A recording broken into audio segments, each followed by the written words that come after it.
Bienvenue à Sujet Capital, un balado mensuel à propos de la gestion passive de portefeuille et de la planification financière et fiscale pour les investisseurs à long terme. Vos hôtes pour ce balado sont James Perkin et moi-même, François Doyon-La Rochelle, tous deux gestionnaires de portefeuille avec PWL Capital. Au programme aujourd'hui pour l'épisode numéro 79, nous discuterons de rendement espéré avec Raymond Kerzero, chercheur principal chez PWL Capital. Bonne écoute!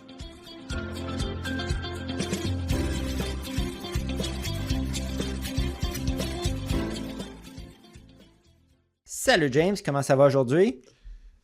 Ça va super bien, François. J'arrive de vacances, puis l'été à date, on a vraiment eu du beau temps, puis on s'est bien amusé.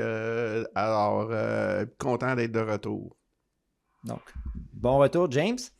Comme j'ai mentionné dans mon introduction, pour nous aider à aborder le sujet d'aujourd'hui, on a invité Raymond Kerzero, chercheur principal chez PWL. Donc, Raymond, bien heureux de te revoir sur notre balado. Bonjour à vous deux. Merci de m'avoir invité. Raymond, tu as récemment publié une version mise à jour de ton rapport sur les hypothèses de planification financière pour un portefeuille pondéré par capitalisation boursière. Puis avant de rentrer dans les détails de ton rapport, peux-tu décrire brièvement ce rapport et à quoi il sert? Oui, donc le rapport présente des projections sur plusieurs variables clés quand c'est le temps de faire des prévisions, c'est le temps de faire la planification financière. Donc, ça inclut des projections pour l'inflation, les rendements des classes d'actifs et leur volatilité aussi. C'est ça, comme je mentionnais, c'est des données que nos planificateurs financiers utilisent dans leur travail pour faire des projections de retraite pour nos clients. Alors, c'est quand même un matériel assez important et stratégique pour notre firme. Ouais. Petite nuance ici, évidemment, on calcule des expectatives de rendement, mais évidemment, la marge d'erreur est quand même considérable. Donc, ce n'est pas un instrument là, pour faire des transactions ou faire du trading dans le marché. Oui, donc c'est une nuance qui est importante là, ici, c'est des projections et non des prédictions. Raymond, maintenant, tu mets à jour ces chiffres-là 2 fois par année et tu produis cette recherche depuis plus de 10 ans maintenant. Peux-tu nous donner les dernières estimations de rendement espérées et nous dire s'il y a des changements significatifs par rapport à ton dernier rapport? Bien sûr. Donc, on va commencer par le commencement. Nos chiffres n'ont pas tellement changé en date de la mi-année par rapport à janvier dernier. Je vais parler en termes nominal pour que ce soit un petit peu plus facile à visualiser, peut-être. Ouais. Donc, notre hypothèse d'inflation, c'est 2,5 on parle toujours du très long terme, là, sur 30 ans. Et pour les obligations, on parle d'un rendement espéré de 3,5 Les OK. actions canadiennes, 7. Ensuite, les actions américaines, un peu plus bas, 6,5 et les actions internationales, 7,3 Donc, si on assemble un portefeuille mondial avec les actions canadiennes, américaines et internationales, ça nous donne un rendement espéré pour les actions mondiales de 7 Ça, c'est en termes nominal. Maintenant, quand on regarde en termes réels, je vais juste ajouter une coupe de données ici. Donc, pour les obligations, quand on ramène ça, on déduit l'inflation. On tombe à 1,5 de rendement espéré net d'inflation. Et pour les actions mondiales, on la voit à 4,5 encore une fois, net d'inflation. OK. Raymond, peux-tu maintenant expliquer pour nos auditeurs la méthodologie que tu utilises pour calculer ces rendements espérés? D'après ton rapport, je crois comprendre, tu utilises un mélange de 2 méthodes pour calculer les rendements espérés. Le premier basé sur le marché et le deuxième basé sur le coût du capital d'équilibre. C'est un peu du jargon, alors peut-être clarifier tout ça. Alors, on t'écoute. Merci, James. Donc, le rendement espéré basé sur le marché, bien, le nom le dit, c'est des rendements qu'on peut mesurer à partir de variables observables dans le marché. Puis pour ce qui est du coût de capital d'équilibre, ben, c'est tout simplement une façon un petit peu fancy de parler de rendement historique. Mais là, on parle de rendement historique là, depuis 125 ans. Comme j'ai mentionné plus tôt, ce n'est pas des stratégies pour positionner le portefeuille pour faire de l'argent, mais ça nous donne le matériau qu'il faut pour faire des projections de retraite. Donc, Raymond, pourquoi crois-tu que cette approche hybride est plus robuste que se baser uniquement sur les performances historiques à long terme?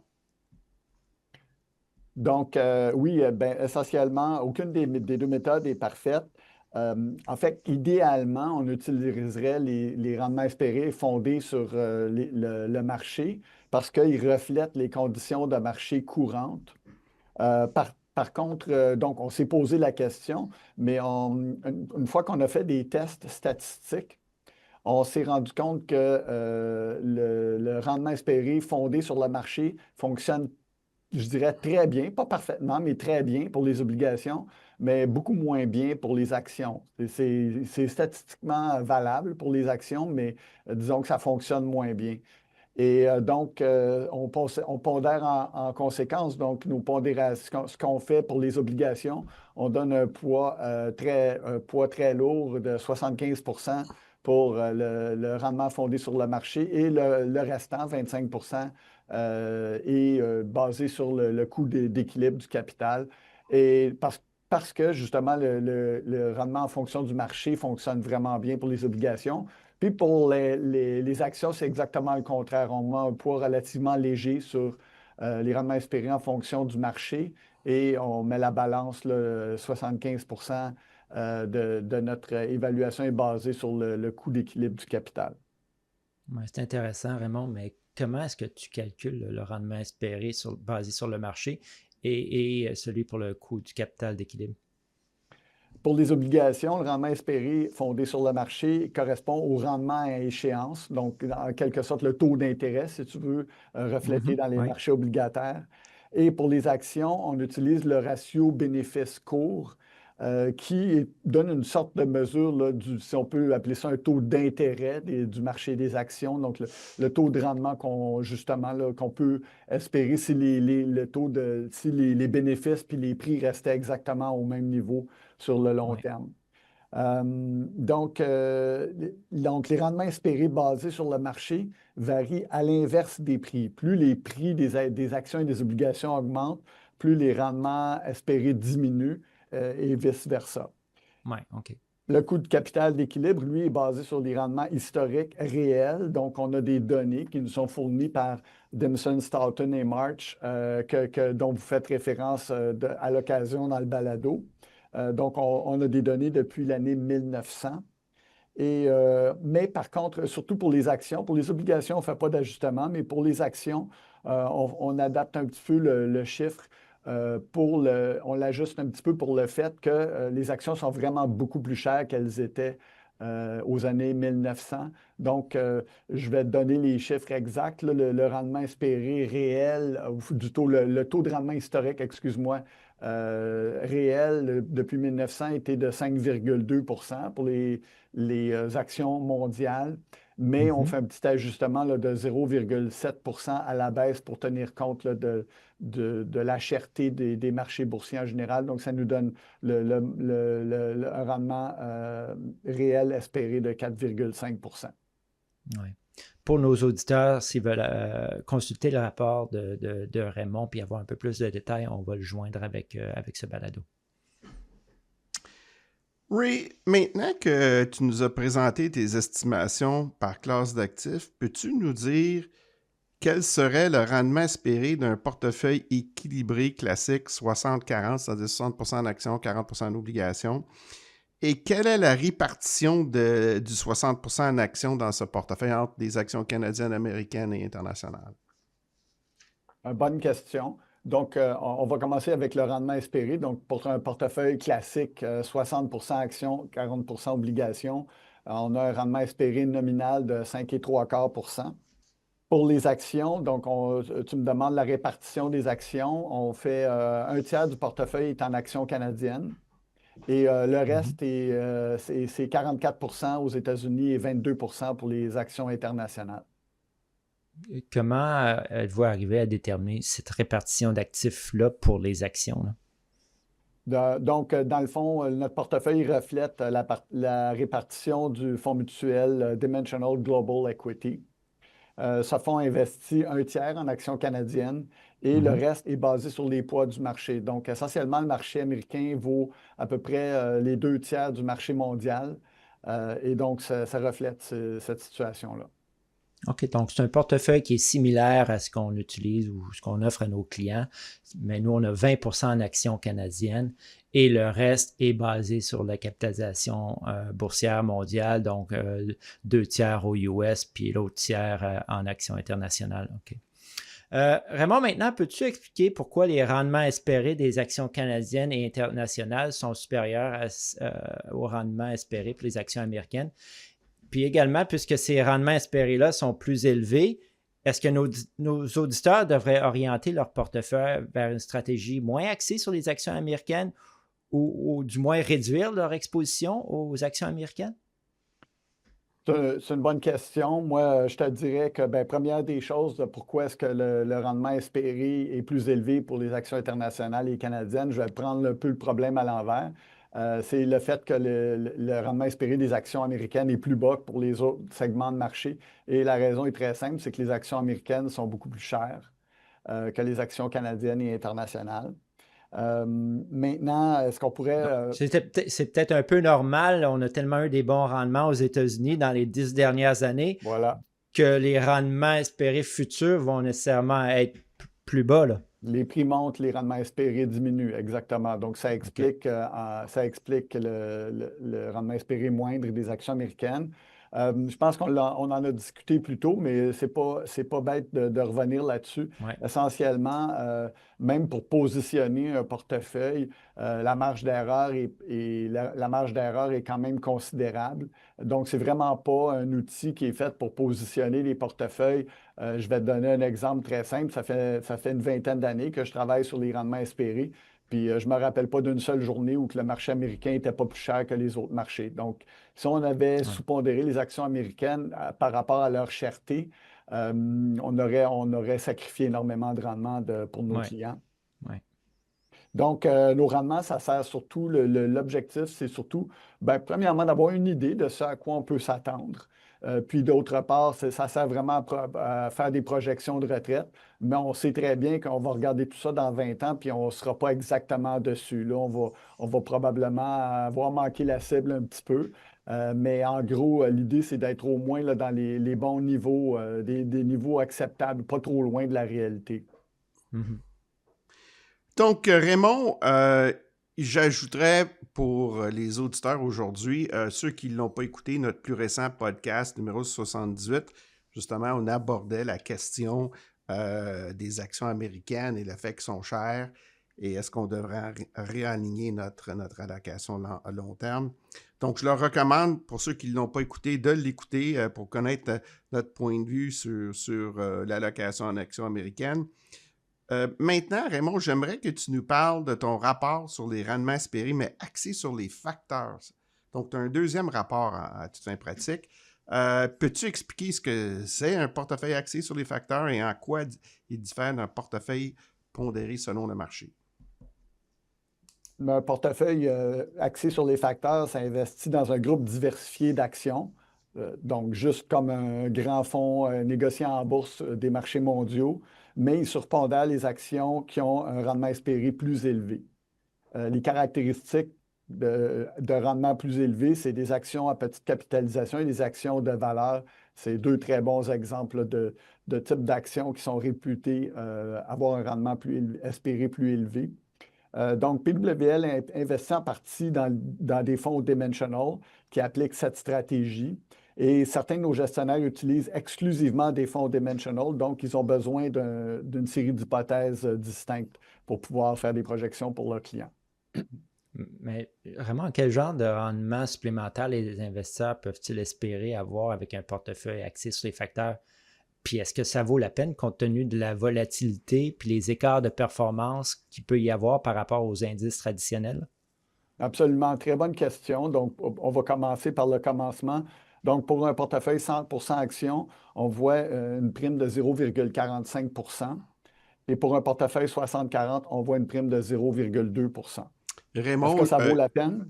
Oui, mais justement, est-ce que ça vaut la peine? Je pense qu'il serait bon, Raymond, que tu soulignes ça, c'est par année. Donc, si on mesure ça après 20 ans, ça fait une très bonne différence.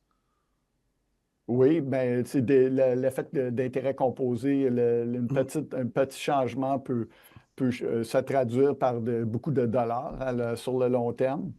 L'autre chose que je voulais mentionner, donc pour la partie, est-ce que ça vaut la peine?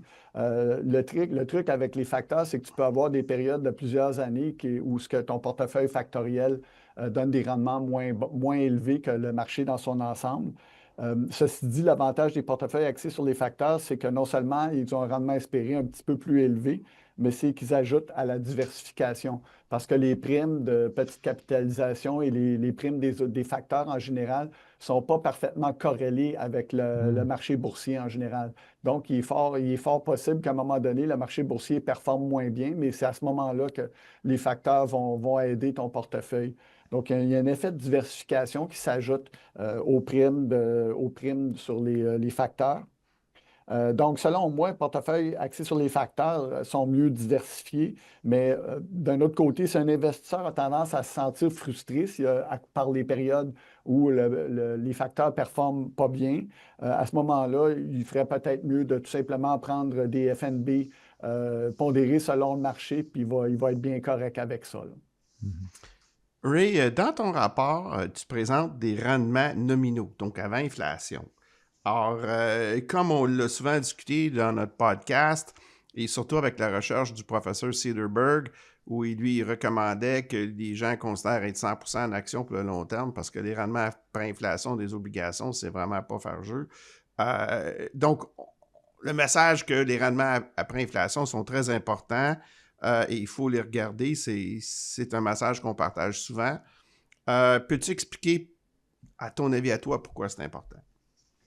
Donc, je veux juste revenir sur le rapport. Donc, il ne faut pas oublier qu'on donne des rendements nominaux dans le rapport, mais on mentionne aussi l'hypothèse d'inflation qui est à 2,5 donc, pourquoi les rendements réels, c'est important? Bien, la planification financière, c'est un exercice qui vise à créer de la richesse. Et donc, si j'ai un rendement, admettons, de 7 mais que c'est complètement effacé par l'inflation, je ne fais pas de progrès économique. Donc, le rendement nominal n'a pas grande valeur si je veux mesurer mon progrès ou mon enrichissement. Donc, à ce moment-là, le rendement réel est beaucoup plus approprié que les rendements nominaux. Il y a un autre aspect intéressant de ton rapport, c'est que tu traites des rendements réels espérés pour une résidence principale. On sait bien, la majorité des gens ont une bonne partie de leur patrimoine dans leur résidence, mais je pense que des estimations pourraient en surprendre certains car elles semblent faibles par rapport aux hausses récentes des prix de l'immobilier, surtout ici au Canada. Peux-tu expliquer à nos auditeurs tes conclusions? Tout à fait. Donc, nous, on suppose notre hypothèse, c'est une appréciation réelle à long terme du prix des résidences de 1 Donc, ça, c'est réel, net d'inflation. Par contre, cette hypothèse ne tient pas compte des coûts reliés à la propriété, tels que les taxes, l'assurance et l'entretien. Maintenant, comparé aux actions à long terme, l'immobilier ne fait pas très bonne figure. Au cours des 20 dernières années, les données montrent que les rendements réels de l'immobilier canadien ont été bien supérieurs à notre hypothèse de 1 mais ça représente l'exception plutôt que la règle. Il y a des économistes comme le fameux Robert Shiller, qui a gagné le prix Nobel d'économie il y a une dizaine d'années, et plusieurs autres économistes ont mené des recherches sur l'immobilier et concluent généralement que les rendements réels sont plutôt modestes. OK. Une petite note ici, donc moi je ne dis pas que les gens ne devraient pas devenir propriétaires, c'est très bien d'être propriétaire de sa maison. Par contre, c'est vraiment un choix de vie, c'est plus qu'un véhicule d'investissement, je dirais. Petite anecdote personnelle, quand mon père est décédé il y a quelques années, on a vendu la maison familiale. On l'a vendu, tenez-vous bien, on l'a vendu pour 12 fois le prix d'achat. Quand même. Puis c'est ça. Puis là, je me suis mis, j'ai fait un petit calcul pour voir quel était le rendement. Puis une fois que j'ai soustrait l'inflation, on avait un 2,5 de rendement réel.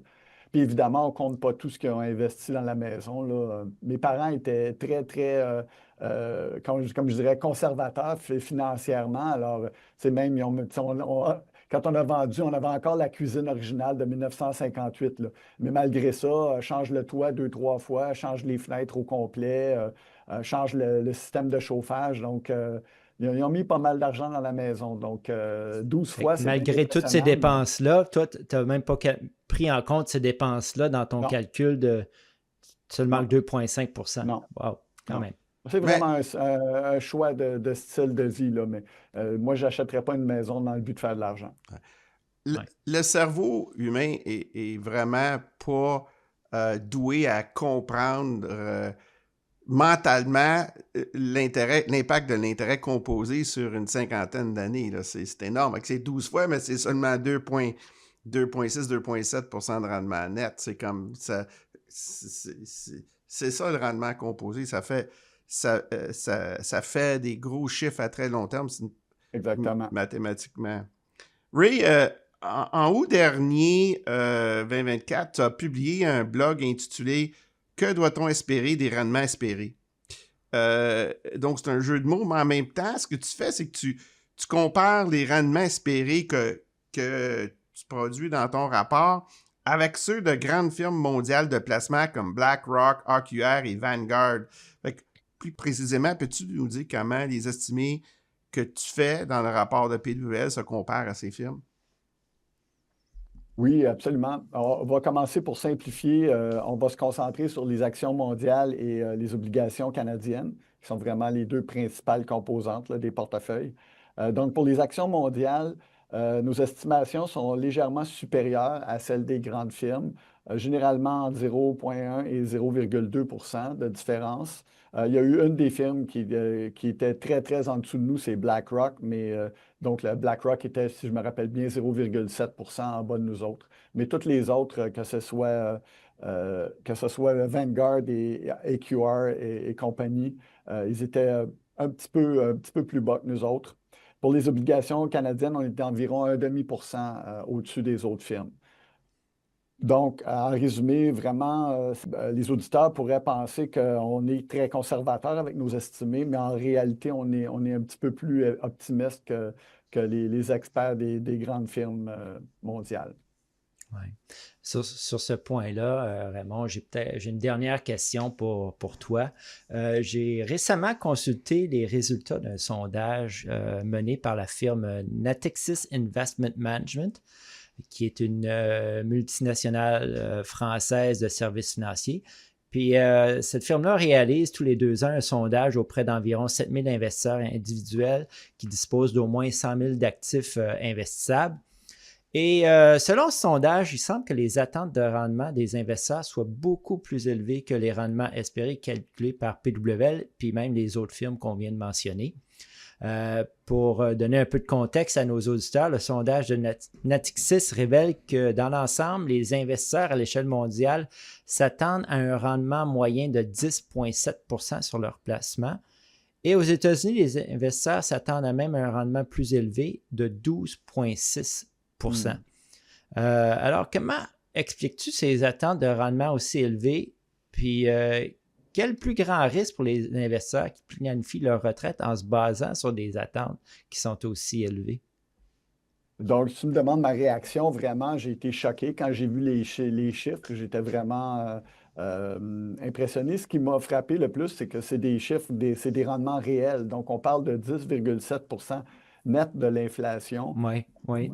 Bien sûr, comme tu t'y attends probablement, je trouve pas ça réaliste. Je trouve ça Ouais. limite absurde. Par contre, c'est compréhensible que les investisseurs surestiment les rendements parce que calculer les rendements ou faire des projections de rendement, c'est un exercice qui est compliqué. Moi, ça fait 20 ans que je fais ça avec PWL, puis on a développé des méthodologies pour ça, mais c'est pas évident du tout. Alors, les gens, ils se fient un peu sur leurs impressions puis ce qu'ils lisent dans les médias.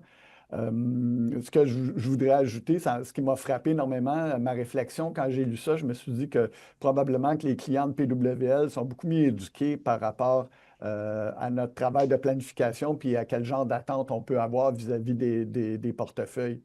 Donc, essentiellement, un sondage comme ça démontre l'utilité d'un balado comme celui-ci parce que ça nous permet justement de remettre les pendules à l'heure, comme on dit. Oui, oui. Et c'est ça. Autre point, un bon conseiller devrait vous éduquer, vous informer à propos de ce que c'est que les rendements espérés. C'est quoi les rendements réalistes pour votre portefeuille. Puis si votre conseiller ne le fait pas, bien, vous devriez penser à changer, d'après moi. Donc là, la deuxième partie de ta question, tu veux savoir quels sont les risques. Donc moi, j'en vois 3. Il y en a peut-être davantage, mais le premier qui m'est venu, c'est que si on a des attentes de rendement très élevées à ce moment-là, ça se peut qu'on n'épargne pas suffisamment pour atteindre nos objectifs financiers. Deuxièmement, on risque d'abandonner notre stratégie parce qu'on est déçu des résultats qui ne sont pas à la hauteur des attentes. Et par contre, il y a l'élément contraire. On peut prendre trop de risques à cause d'attentes justement irréalistes. Donc, on veut se lancer pour multiplier notre capital rapidement. C'est définitivement un risque qui est là parce que la réussite avec un portefeuille, c'est dans la constance et la persévérance. Donc, si on est tout le temps en train de changer de stratégie ou d'avoir des sautes d'humeur par rapport à notre portefeuille, ça peut être très nuisible. Oui.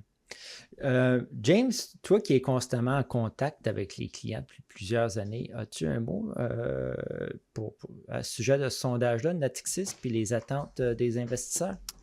Oui, François, écoute, j'ai lu le rapport de Natixis de cette année et comme ils disent bien, depuis 2017, les sondages décrivent des écarts importants de rendement espéré, mais eux, leur méthodologie, c'est de comparer à un sondage de gestionnaires de portefeuille institutionnels, donc les spécialistes, si on veut.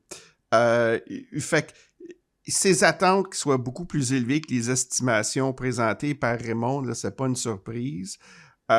Nos auditeurs réguliers savent que grâce à nos balados où nous analysons, entre autres, dans le rapport UBS Global Investment Returns Yearbook, qui utilise les bases de données des professeurs Dimson, Marsh et Staunton dans les grandes universités à Cambridge et à Londres, qui utilise en fait 125 années de données. On sait qu'il faut faire vraiment attention aux périodes de rendement négatif. Et c'est ça que les gens oublient. On a l'effet de la récence, ils se rappellent des gros rendements qu'ils ont eu. Ils disent « Hey, c'est ça, ça doit être ça la normale. » Mais en fait, si on a des gros rendements comme 2023, 2024, une année après l'autre, c'est assez inusité, là.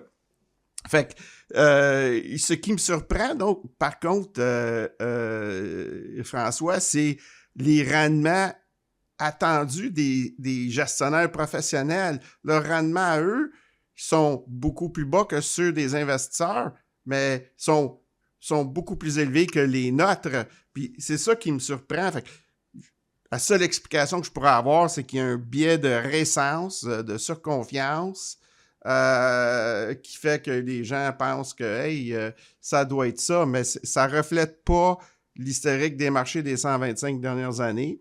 Mm-hmm. Ce que j'ajouterais, François, c'est que les investisseurs doivent garder à l'esprit, c'est que quand il y a des années de rendement négatif, ça réduit de beaucoup les rendements à long terme.